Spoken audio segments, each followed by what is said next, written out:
A ver, ¿cómo se tumba un gigante del pensamiento? Pues mira, a veces no es con un ataque directo, sino usando sus propias herramientas para desmontarle el chiringuito desde dentro.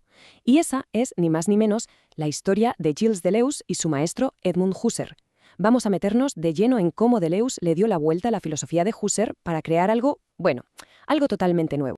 Vale, para entender esta movida vamos a seguir una especie de hoja de ruta en 5 pasos. Primero, veremos qué enemigo común los unió. Luego nos asomaremos al ingenioso mundo que montó Husserl.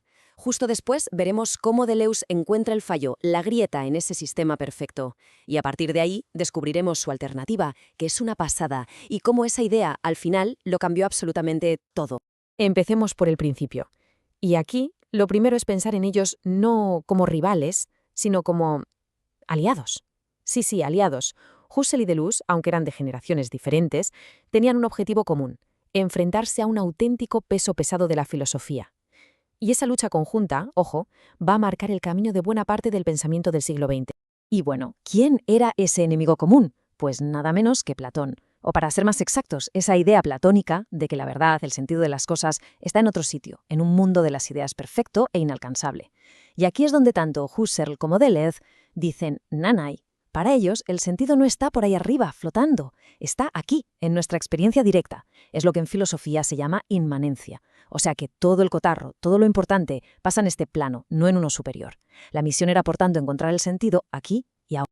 Vale, para solucionar este problemón, Husserl se monta una maquinaria filosófica que es una auténtica pasada, un sistema súper elegante para explicar de dónde sale el sentido de las cosas. Pero claro, llega un joven Deleuze, se pone a estudiarlo y empieza a oír un ruidito. Una pequeña grieta en esa máquina que parecía perfecta y que, curiosamente, nadie más parecía notar. La pieza clave de todo este invento de Husserl es algo que él llama el noema. A ver, pongamos un ejemplo fácil. Vemos una silla. Vale. El noema no es la silla física, la madera, los tornillos, y tampoco es la palabra silla que tenemos en la cabeza. Es el sentido de ser silla, por así decirlo, eso que la conciencia capta. Es como una capa invisible de significado que nos permite pillar de qué va el mundo. Pero, ¿cómo se fabrica ese sentido? Pues Husserl dice que es un proceso de 3 pasos, muy claro. Todo empieza con un sujeto consciente, el yo pienso, el famoso cogito. Este yo pone su atención en algo, da igual si lo está pensando o viendo, y ¡zas! Justo en ese momento se constituye el sentido, el noema. En este esquema queda claro quién manda. La conciencia es la jefa, la que pone orden y da forma a todo lo que experimentamos. Claro que esta organización no puede ser un caos total. Husserl dice que funciona con unas reglas del juego. La primera es el buen sentido, que básicamente dice que el pensamiento va en una dirección, del pasado hacia el futuro, y no al revés. Luego está el sentido común, que es lo que nos permite saber que todas las perspectivas de una taza son la misma taza, o que el yo que se levantó esta mañana es el mismo yo de ahora. Y todo esto se apoya en una creencia de fondo, una urdoxa. Por ejemplo, para entender a Don Quijote todos partimos de la creencia base de que es ficción. Sin estas reglas, el mundo sería un lío imposible de entender. Y es justo aquí, en estas reglas tan lógicas, donde Deleuze encuentra el problema. Lo que para Husserl era la base de todo, los cimientos de la realidad, para Deleuze era más bien una jaula. Y su crítica, ojo, no va a ser un pequeño retoque, va a ser un auténtico terremoto. Aquí viene la pregunta que lo dinamita todo. A ver, si Husserl dice que es la conciencia la que crea el sentido, Deleuze se pregunta, vale, pero ¿y antes? ¿De dónde narices sale el sentido antes de que llegue un yo y lo organice? O sea, ¿es que no existe nada hasta que un sujeto se pone a pensar en ello? Esta cita de Deleuze es la clave de todo el asunto. La acusación es brutal. El sistema de Husserl comete un error de base. Se supone que tiene que explicar de dónde salen el sujeto y el objeto, pero en el fondo ya los está usando desde el principio. Es como hacer trampas al solitario. Intentas explicar el origen de una regla, pero ya la estás aplicando para explicarlo. Deleuze le pone nombre a este problema, el círculo de la proposición. Y lo que quiere decir es que sí, la filosofía de Husserl es genial para describir cómo funciona el sentido cuando ya lo tenemos, cuando ya está, digamos, empaquetado por el lenguaje y la conciencia. Pero es totalmente incapaz de explicar de dónde surge en primer lugar. No puede explicar su nacimiento, su génesis. Está dando vueltas en su propio círculo sin poder salir. Y claro, para romper ese círculo vicioso no valían parches.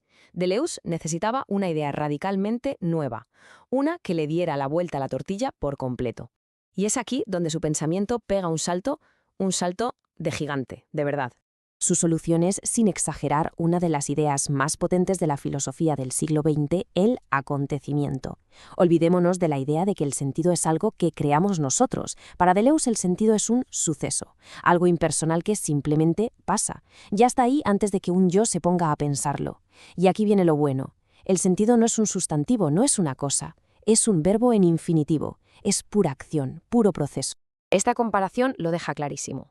Husserl diría, el árbol es verde.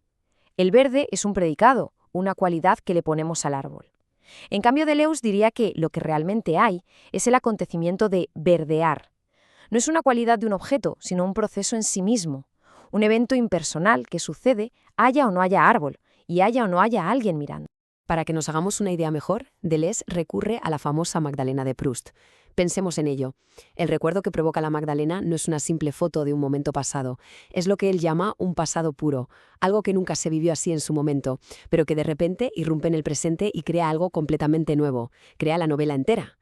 Pues así funcionan los acontecimientos, producen efectos reales hoy sin haber sido nunca una simple percepción en el pasado. Y con esta idea tan potente, la del acontecimiento, Deleuze no solo rompe con su maestro. Estaba poniendo los cimientos de una forma de pensar totalmente distinta. Una filosofía que ya no busca la identidad, lo que permanece igual, sino que celebra la diferencia, el cambio, el devenir constante.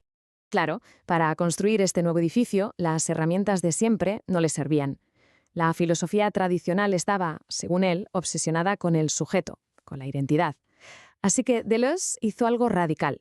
Se fue de compras intelectuales a sitios de lo más inesperados. Se metió en laboratorios de biología, en tratados de matemáticas, en libros de historia. Y en cada uno de estos campos encontró justo lo que buscaba. Modelos para pensar cómo surgen las cosas sin necesidad de un creador, de un sujeto que las organice. De la biología, por ejemplo, sacó la idea de cómo un único plan genético se diferencia y crea una complejidad de formas brutal. De las mates, cómo un problema parece ir encontrando sus propias soluciones. De la historia, cómo las civilizaciones no se diseñan sino que surgen como respuestas a desafíos. Todos serán ejemplos de lo mismo, una génesis sin un autor. Y con esto llegamos a la pregunta final, la que nos deja este viaje. Porque si aceptamos esta visión de Deleuze, las reglas del juego cambian por completo. Si el sentido no lo creamos, sino que emerge de eventos impersonales que nos suceden, que nos atraviesan, entonces, ¿qué demonios significa pensar? Quizás ya no se trata de organizar el mundo, sino de aprender a sintonizar con esos acontecimientos que están ocurriendo. Una idea que desde luego lo cambia todo.